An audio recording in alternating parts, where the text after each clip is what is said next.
Welcome to thorns kitchen. இன்றைக்கி டே 3ல் ப்ரெட்டை வச்சு என்ன ஸ்நாக்ஸ் செய்யலான்னு பார்க்கலாம். ஸ்நாக்ஸ் செய்ய போகிறோன்னா ப்ரெட் ஊத்தப்பம். இதுக்கு உங்களுக்கு ப்ரெட்டு எத்தனை ஸ்லைஸ் வேணுமோ அதை எடுத்துக்கோங்க. 3/4 கப் ரவை எடுத்திருக்கேன். இது தயிர், இதுவும் 3/4 கப் எடுத்துக்கோங்க. இது காய் உங்கள் சாய்ஸ் தான். நீங்கள் எந்த காய் வேணாலும், அது நம்ம மேலே டாப்பிங் தான் பண்ண போகிறோம். எது வேணாலும் எடுத்துக்கலாம். இது கேரட் எடுத்திருக்கேன். 2 வெங்காயம் பொடி பொடியாக கட் பண்ணி வச்சுருக்கேன். ஒரு குடமிளகா கட் பண்ணி வச்சுருக்கேன். இது 2 க்ரீன் சில்லி, கொஞ்சம் கருவேப்பிலை, ஜிஞ்சர் அதாவது இஞ்சி துருவி வச்சுருக்கேன். 2 பிஞ்சு சோடாப்பூ. இது ரைஸ் ஃப்ளார். இந்த ரைஸ் ஃப்ளார் பதிலாக இது மைதா மாவு கூட எடுத்துக்கலாம். இப்போ ஃபஸ்ட்டு நம்ம ப்ரெட்டை பிளெண்டரில் போட்டு நல்லா ஃபைனாக, அது ப்ரெட் க்ரம் செய்வோம்ல அந்த மாதிரி அதை ஃபைனாக பிளெண்ட் பண்ணி எடுத்துகிட்டு வந்துடலாம். இப்போது இந்த மாதிரி நல்லா ஃபைனாக அதை பிளெண்ட் பண்ணியாச்சு. இப்போ இது அப்படியே இருக்கட்டும். இந்த பிளெண்டரில் நம்ம எடுத்து வச்சுருக்க ரவா, அப்புறம் தயிர்,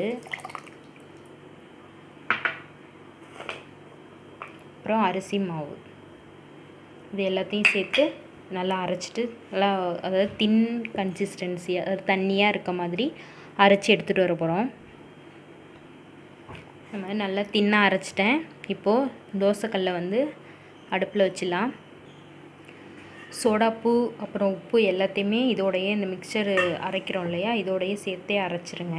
இப்போ நம்ம என்ன செய்ய போகிறோம் அப்படின்னா, ஃபுல்லாக கொட்டி மிக்ஸ் பண்ணாமல் கொஞ்சம் கொஞ்சமாக ஊற்றி மிக்ஸ் பண்ணிவிட்டு நம்ம தோசையாக போட்டுட்டு அதுக்கப்புறம் நம்ம டாப்பிங்ஸ் போட போகிறோம். ஏன் அப்படின்னா, நம்ம ப்ரெட்டு இந்த மிக்சரோடு சேர்ந்து ஊறுனுச்சுன்னா ரொம்ப ஹார்ட் ஆகிடும். நம்மளுக்கு ஒரு சாஃப்டான ஊத்தப்பம் கிடைக்காது. நம்ம அப்பப்போ கொஞ்சம் கொஞ்சமாக ஊற்றி மிக்ஸ் பண்ணி அதை மட்டும் நம்ம ஊத்தப்பமாக ஊற்றி எடுத்துக்க போகிறோம். இப்போது கொஞ்சமாக இதில் நான் ஊற்றிக்கிறேன். ஊற்றிட்டு இதை மட்டும் எவ்வளோ வருதோ அதை மட்டும் மிக்ஸ் பண்ணிக்கோங்க.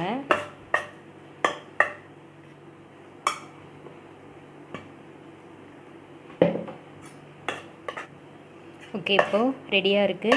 இதை இப்போ தோசைக்கல்லில் ஊற்றி எடுத்துக்கலாம்.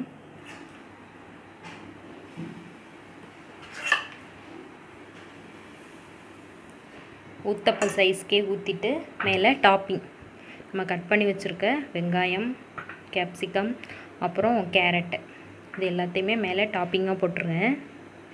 பார்க்க ரொம்ப கலர்ஃபுல்லாக இருக்கும். பசங்க நல்லா விரும்பி சாப்பிடுவாங்க. அந்த ப்ரெட்டில் ஒரு ஸ்வீட்னஸ் இருக்கும், அதுவுமே அவங்களுக்கு ரொம்ப பிடிக்கும். போட்டு இப்படி லைட்டாக ப்ரெஸ் பண்ணி விட்டுருங்க. அது மாவாக இருக்கும்போதே உள்ளே நல்லா ப்ரெஸ் பண்ணி விட்டோம் அப்படின்னா நல்லா அப்படியே ஒட்டிக்கும். அதாவது உதிராமல் அப்படியே அதிலே செட் ஆகிடும்.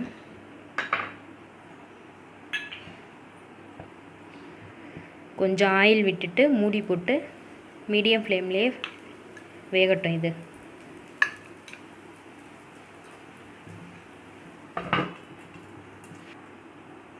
ஓப்பன் பண்ணி பார்க்கலாம். நல்லாவே வெந்துருச்சு. எப்படி ஒரு கோல்டன் கலர் இருக்குது பாருங்கள். இது திருப்பி போடணுன்ற அவசியம்லாம் இல்லை, ஏன்னா மூடி போட்டு தானே வேக வச்சோம், அதனால் நல்லாவே வெந்திருக்கும். இல்லை அந்த மேலே காயும் கொஞ்சம் ஃப்ரை ஆகணும் அப்படின்னு நினச்சிங்கன்னா திருப்பி போட்டு கூட நீங்கள் வேக வச்சுக்கலாம். கலர் பாருங்கள் எவ்வளோ கோல்டன் ப்ரௌனாக இருக்குன்னு. ரொம்ப நல்லாயிருக்கும் டேஸ்ட்டும்.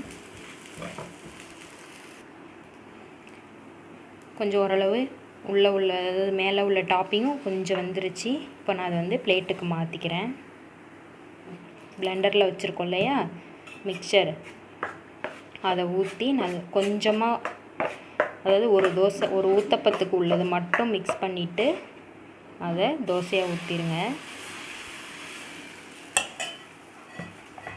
இப்போது டாப்பிங்ஸ் நான் எல்லாத்தையுமே ஒன்றா மிக்ஸ் பண்ணி வச்சுட்டேன். இதான் உங்களுக்கு ஈஸியாக இருக்கும். இல்லைனா ஒவ்வொருத்தரையும் ஒன்று எடுத்து நீங்கள் போடணும்.